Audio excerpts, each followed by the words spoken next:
Advanced English structure number 346। अब इसको कैसे ट्रांसलेट करेंगे? जब तक माँ नहीं आई उसने खाना नहीं खाया। जब तक बारिश नहीं रुकी हम बाहर नहीं गए। जब तक उसने इजाजत नहीं दी हमने कुछ नहीं कहा। जब तक घंटी नहीं बजी बच्चे बैठे रहे। अब यहाँ पर हम्म, हमने कल वाली वीडियो में अनलेस का इस्तेमाल किया था, जहां पर हमने क्या फोकस किया? एक्शन पे। हाँ, अब यहाँ पर टाइम पे फोकस कर लेते हैं। अरे बाबा, एक्सीडेंटल टच से बच के रहने का।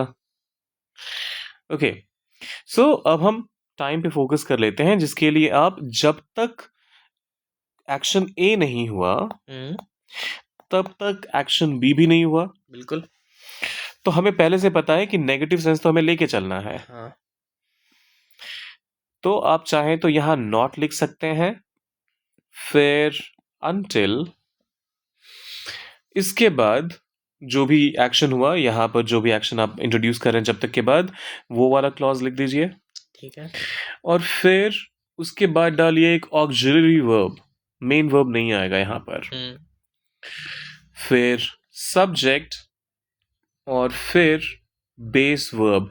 ये बेस वर्ब हमेशा आपका प्लूरल में ही रहेगा, क्योंकि ऑक्सिलरी वर्ब यहाँ पर आ गया है। इस वजह से अगर ऑक्सिलरी वर्ब मान लीजिए परफेक्ट टेंस का होता है तो उस केस में ऑब्वियसली थर्ड फॉर्म का भी इस्तेमाल हो सकता है। ठीक है। अब इसको इस्तेमाल करके देख लेते हैं। जब तक माँ नहीं आई उसने नहीं खाया। नॉट अनटिल हिज मदर, माँ नहीं आई तो हिज मदर, चलिए ठीक है, हिज मदर कह देते हैं। केम, ओके, केम, हाँ बोलिए। उसके बाद क्या कहे? Did he eat, did he ईट, चलिए तो यहाँ पर हमने ऑक्सिलरी वर्ब डाला है, तो हमें कॉमा की जरूरत नहीं है। Not until his mother came did he eat. Not until his mother came did he eat. दूसरा एग्जाम्पल, जब तक बारिश नहीं रुकी। नॉट अंटिल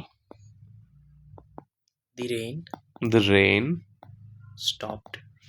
अच्छा, इट स्टॉप्ड रेनिंग भी कह सकते हैं। हाँ, और स्टॉप्ड में single P double P. Double P. Okay, not until the men stopped, हम बाहर नहीं गए।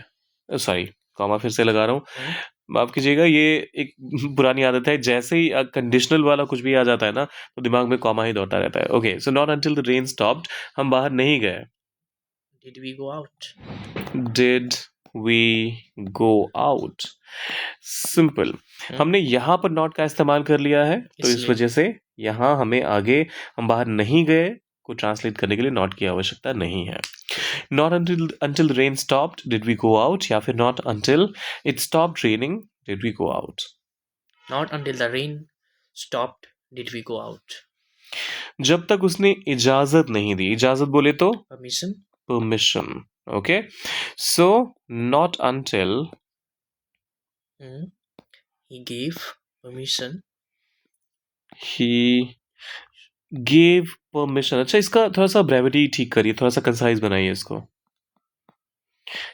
he gave permission को अगर मुझे एक वर्ड में कहना हो तो मैं कह सकता हूँ not until he allowed, approved। किसी एक्शन को करने की परमिशन मुझे जब तक नहीं मिल गई तब तक मैंने नहीं आगे बढ़ने का फैसला किया, हमने कुछ नहीं कहा।